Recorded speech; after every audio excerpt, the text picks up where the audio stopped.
안녕하십니까. 안녕하십니까. 네, 플레이슈터 구독자 여러분들 반갑습니다. 오늘은 아티스트 톡으로 극단 코너스톤의 이철희 연출님을 모셔보도록 하겠습니다.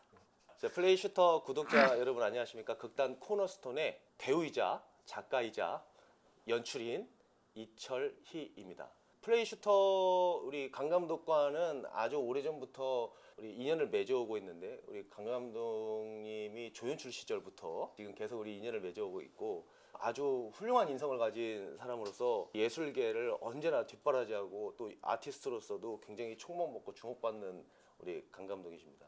그래서 오늘 이렇게 아티스트 톡에 초대해 주셔서 정말 감사합니다. 플레이 슈터! 자, 이거 짤로 만들어주세요. 코너스톤에 대해서 좀. 네. 극단 코너스톤은 2017년도에 창단이 되었고요. 2018년도에 다크호스라는 작품으로 그 이후에 이제 조치원 해문이, 조치원 새가 이르는 곳, 외경, 그밖에 또 뭐가 있죠? 맹. 네, 그 옛 전통의 새로운 움직임, 맹, 그리고 그 윷놀이, 요새는 아무도 하려 하지 않는 그 윷놀이 작품 등등을 제작을 하고 세상에 내놓은 바가 있습니다. 네, 그래서 이번에 이제 2월 달이죠. 저희 플레이슈터 홈페이지에서 그 극단 코너스톤 특별전을 네, 해서 이제 각 작품들을 이제 쭉 그 상위 노출을 해서 네, 좀 시청자들이 볼 수 있게끔 네. 그렇게 노출을 할 예정인데, 각 공연에 대한 소개를 뭐 네. 어떤 공연이고 어떤 매력이 있는 작품들인지 네. 뭐 그런 것들을 조금 한번 얘기해 볼 수 있을까요? 그 첫 번째로 말씀드릴 수 있는 건 이제 다크호스부터 우리 극단의 창단 공연을 했는데, 다크호스라는 작품은 영국의 대 작가죠, 대문호인 그 피터 셰퍼의 에쿠스를 원작으로 하고 있습니다. 그러나 이제 그 원작을 단순하게 뭐 재창작한 거를 넘어서 그 한국 연극에는 그동안 있지 않았던 그 패러디라는 이제 장르를 이제 개척한, 뭐 시도한 그 작품이라고 할 수가 있습니다. 다쿠스가 어쨌든 그 에쿠스의 말이 있다면, 네. 다쿠스, 그러니까 에쿠스의 말을 그렇죠. 닭으로 그렇죠. 바꾼 작품이잖아요. 치킨. 네, 치킨. 어떻게 보면 조금 이게 좀 재미있다고 해야 되나? 재밌는 상상력? 네, 그런, 그러니까 닭으로 바꿀 생각을 어떻게? 에쿠스라는 작품은 그 알런이라는 인물이 이제 주인공인데, 알런이라는 주인공을 통해서 어떤 현대 사회, 문명화된 이 사회에서 과연 원시성을 들여다볼 수 있는 그 알런을 통해서 현대 문명을 들여다봤다면, 다크호스에서는 이제 실존에 대한 이야기로 바꿉니다. 그래서 실존의 주인공을 바로 이제 그 다이사트에 해당되는 그 다이다이 박사라고, 이제 다이다이 박사가 이제 주인공인데, 그걸 끌고 가는데, 다이다이께는 다이다이께는 너 엄마 너 학교 다닐 때 너 다이다이 해갖고 이 다 나갔잖아 엄마. 그래서 다이다이 이제 박사가 이제 주인공인데, 여기서는 이제 실존을 다루고 있는데, 과연 다이다이 박사가 이 현실에서 살면서 과연 무엇을 쫓으면서 살고 있는가라고 심도 깊게 들어가다 보니까, 이건 약간 뭐 위트긴 한데 정말 가치 없는 이 세상에서 이 사람이 허상을 쫓으면서 살고 있구나라는 생각까지 이르게 됐고, 그러다 보니까 우리 그 속된 말로 닭 머리라고 하잖아요. 닭 대가리, 예. 닭대가리라고 하는 것처럼, 그러다 보니까 과연 인간들이 너무나 볼품없고 허상을 쫓는 그 모습이 어떻게 보면은 참 인간이 닭 대가리 같구나 라는 생각을 하다 보니까, 그 에쿠스에서 신성시하는 그 말이라는 존재가 지금 우리 시대의 이 이야기에서는 닭머리로 이렇게 치환될 수 있구나 라는 생각에서 이제 치킨으로 하게 됐습니다. 그 다쿠스 때 뭐 그 해프닝이 있었잖아요. 어떤 그 거죠? 배우가 다쳐가지고. 네네. 다크호스를 지금까지 이제 3연까지 했는데, 2021년도 이제 마지막에 이제 공연이 됐을 때, 배우 중에 이제 에쿠스는 알런, 다크호스에서는 이제 알란으로 소개되는 그 인물이 주인공인데, 이제 주인공이죠. 근데 그 배우가 정말 몸을 쓰는 장면이 아님에도 불구하고 아킬레스건이 끊어지는 그런 사고가 있어서 공연이 중단이 됐었죠. 그래서 이제 우리 스태프들과 배우들과 이제 여러 가지 얘기를 했는데 그 친구는 이제 그 배우는 응급실에 가게 됐고 과연 이 공연을 지속해야 되냐 말아야 되냐라는 그 고민 끝에 이제 대안이 없으니까 그래서 이제 제가 다음 날부터 무대에 서는 그런 일들이 있었죠. 그거를 우리가 찍을 수 있었으면 만약 그게 리미티드 에디션이 네. 될 수 있는 건데. 정말 안타깝지만 이제 그런 일이 저한테는 이상하게 그런 일들이 자주는 아니지만 그래도 종종 일어났어요. 그 불가불가라는 네. 서울시국대에서 불가불가라는 작품을 할 때는 그 코로나 상황이었어서 배우들이 이제 자꾸 코로나 걸리고 오면 나가고 이러니까 결국에는 전 캐스트가 자기 역할을 한 게 한두 명 빼고는 이제 없었다. 서로 간의 역할을 이제 메꿔가면서 하니까 급기야는 이제 저도 공연 첫날부터 제가 들어가서 이제 공연하는 상황까지 생겼고 저도 이제 마지막 전 공연까지 이제 공연을 하게 됐었고 뭐 그런 일들이 번번이 있는데 저는 이제 그런 뭐 상황도 너무 감사한 게 그렇게 해서라도 제가 무대에 설 수 있다라는 거 저의 정체성을 자꾸 이렇게 확인할 수 있는 그런 시간들을 갖게 되니까 아 저도 뭐 한편으로는 너무 이제 연출로서는 너무 이제 막 돌아버릴 것 같고 미치겠지만 어쨌든 무대에 서는 그 쾌감을 항상 그런 계기로라도 이렇게 설 수 있으니까 뭐 모든 게 감사합니다. 맞아, 뭐 얘기가 좀 중구난방 되는 것 같긴 하지만 네. 어쨌든 본인의 정체성 말씀해 주셨지만 네. 배우셨잖아요. 그렇죠. 형이. 그러니까 나도 이제 형을 처음 만났을 때는 배우고 조연출이었는데 어떻게 시간이 좀 흘러서 연출님과 영상 디자이너 혹은 이제 촬영 감독으로서 만나게 되니까 계기도 좀 궁금하기도 하고. 제가 이제 글을 쓰기 시작한 게 등단을 한 게 이제 2014년도에 벽산이곡상을 조치원 해문이라는 작품을 받으면서 등단을 하게 됐는데 그 2013년도부터 글을 쓰기 시작했어요. 쓰게 된 계기가 아주 단순합니다. 내가 뭐 이 작가의 어떤 뭐 포부를 안고 글을 쓰려고 했던 건 아니고 그 배우로서 이제 기다려야 되는 시간도 많고 또 캐스팅이 연락이 안 오면은 이제 집에서 보내야 되는 시간도 많아지고 어떤 취미 생활 갖는 것도 뭐 하루 이틀이고 뭐 책을 독서를 하고 소양을 키우는 것도 이제 뭐 하루 이틀이지 않습니까? 뭐 배우가 뭐 그럴 수는 없으니까 그리고 또 아내가 그때는 이제 또 일을 하고 있는 상황이었어서 이제 생계를 책임져야 되는 뭐 그런 상황 속에서 이제 가장으로서 어떤 중압감도 있었고 그러다 보니까 이제 이거는 이렇게 해서는 안 되겠다. 그래도 우리 아내한테 어떤 액션이라도 좀 취해야겠다라는 생각으로 햄릿을 가지고 이제 제가 가지고 있는 어떤 충청도 사투리라는 무기를 가지고 이제 결합을 하기 시작했죠. 그러다 보고 이제 아내가 퇴근하고 오면은 여보 나 이거 저기 썼으니까 이거 좀 봐줘. 그러면 피곤하니까 나중에 볼게. 그래도 한번 봐주지. 뭐 그 다음날 내가 봤어. 그러면 왜 이렇게 자꾸 재촉을 하냐고 하고 뭐 이런 시간들이 계속 쌓이면서 한 장 두 장 쌓이니까 그게 이제 한 편이 완성이 됐고 그 지원 사업도 많이 내고 그러는데 떨어졌죠.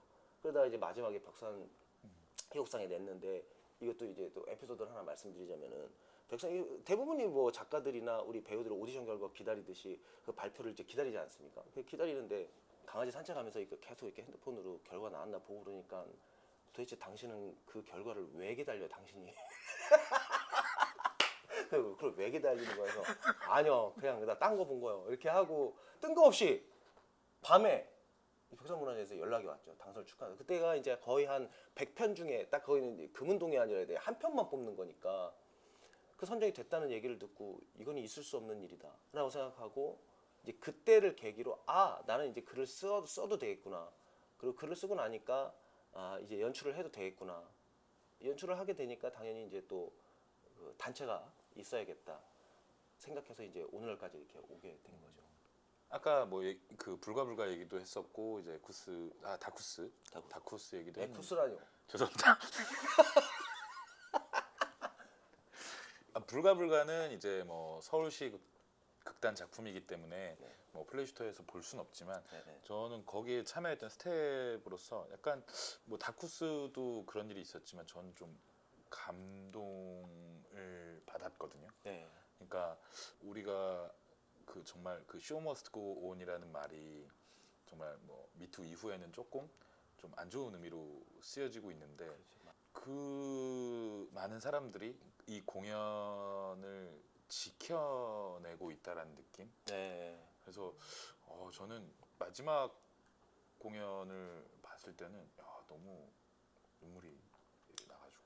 네. 저희 배우들도 마지막 공연에서는 감개무량했고 실제로도 눈물을 흘리는 배우들이 참 많았죠. 근데 아주 단순해요.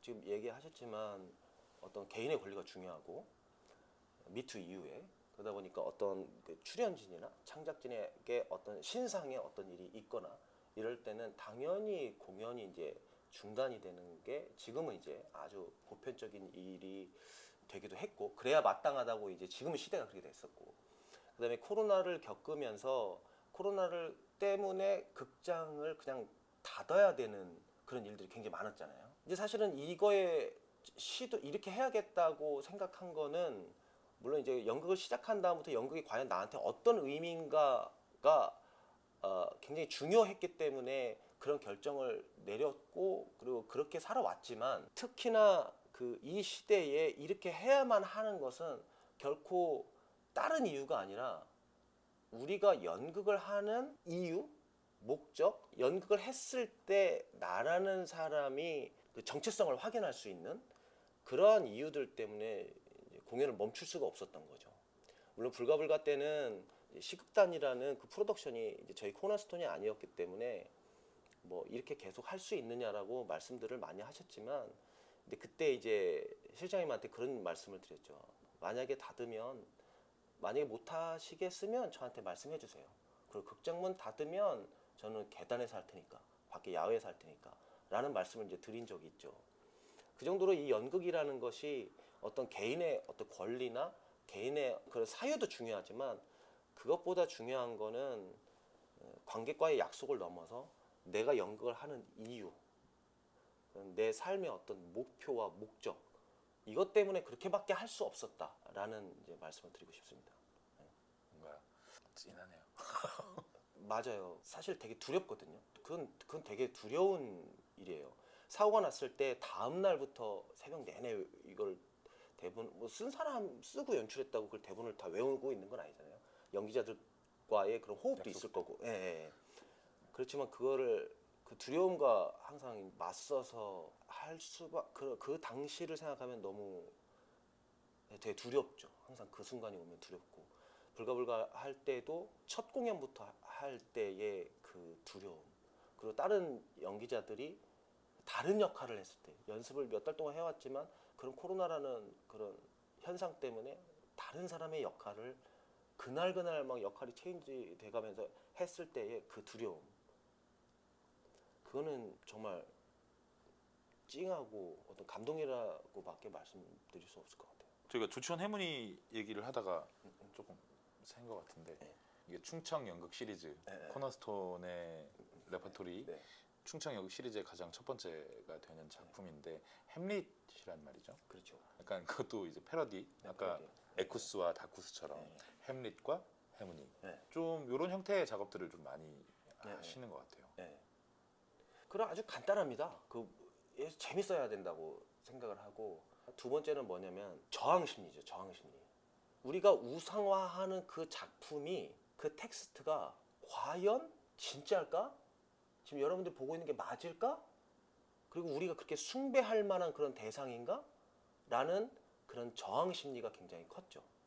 왜냐면 우리가 익히하는 그 햄릿이라고 예를 들면 햄릿이 사느냐 죽느냐가 어떠한 느낌과 감정인지 우리는 그걸 한국 연극에서 많이 봐오지 않았습니까?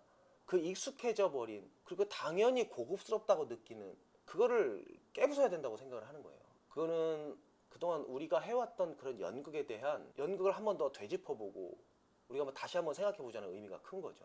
그리고 오늘날의 햄릿, 오늘날의 알런 진짜 그게 우리 관객들의 가슴 속에 그 인간으로서 다가올 수 있는가? 저는 거기에 대한 좀 회의적인 거죠. 연극을 멋지고 매끈하게 만드는 게 중요한 게 아니라 그 사람이 등장인물이 진짜 얼마만큼 관객들의 가슴에 현실성 있게 다가올 수 있느냐가 제일 중요하다고 생각을 한 거죠. 그러다 보니까 이제 토착화를 하기 시작한 거죠. 아니 왜 그 얘기 듣다 보니까 그 우상화 음. 뭐 그런 거 얘기하다가 대학 다닐 시절에 뭐 대본 분석 이런 거 그렇죠. 하다 보면 맞아. 뭐 철수는 맞아. 오늘 집에 들어가서 김치찌개를 먹었다. 네. 배우들 왜 김치찌개였을까? 그래서 그렇지. 이 김치찌개가 의미하는 바가 뭐지? 맞아요. 난 그거는 좀 그냥 그 작가가 그날 김치찌개를 먹었을 수도 있고. 그럴 수도 있고 어떤 영감이 나를 김치찌개로 이끌었을 수도 있죠 작가가. 근데 하나하나 그렇게 따지고 들어오면 이제 피곤해. 그 다음이 이제 외경이죠. 네. 외경도 5번 정도를 제가 봤던 캐스트 조합이 5개인 건가요? 아니면은 하나, 둘, 셋, 넷, 네 네 개. 팀이에요. 외경은 그동안 제가 해왔던 다크호스나 조치원 해문이와는 조금 이제 다른 결의 연극이고 다른 텍스트인데 성경에 기반을 두고 있어요. 최초의 인류인 아담과 하와가 에덴 동산을 쫓겨난 그 이후의 삶은 어땠을까라는 걸 상상하며 쓴 작품이죠. 그러다 보니까 얼마나 아담과 하와가 힘들었겠어요. 서로를 굉장히 보편적이죠. 부부가 나가서 이 거대한 세상에 맞서서 싸울 때 그게 어떤 심정이었을까? 그럼 결국은 그 세상이라는 게 또 뭐 먹고도 살아야 되고 돈도 벌어야 되고 뭐 여러 가지 상황들이 있을 텐데 그러다가 결국은 인류가 아직 탄생 전이니까 그 아담과 하와의 후손들이 생겨나기 전이니까 결국 이제 두 사람이 서로를 뜯어먹기 위해서 이제 치열하게 싸운다. 이런 이야기를 다루고 있는 거죠. 그것도 아주 이제 작은 무대를 아주 작은 무대에서 그 두 배우가 역할을 계속 번갈아가면서 서로를 물어뜯고 잡아먹는 얘기를 다루고 있죠. 세상이 그렇게 이제 비정한 세상에서 과연 우리는 인류애라는 거를 획득하면서 살 수 있는 것인가? 라는 질문을 던지고 있는 작품입니다. 제가 요즘 결혼 준비하면서 엄청 싸우거든요. 그렇죠. 알죠. 압니다. 그 안에서 인류애를 어떻게 발견할 수 있을까? 그건 뭐냐면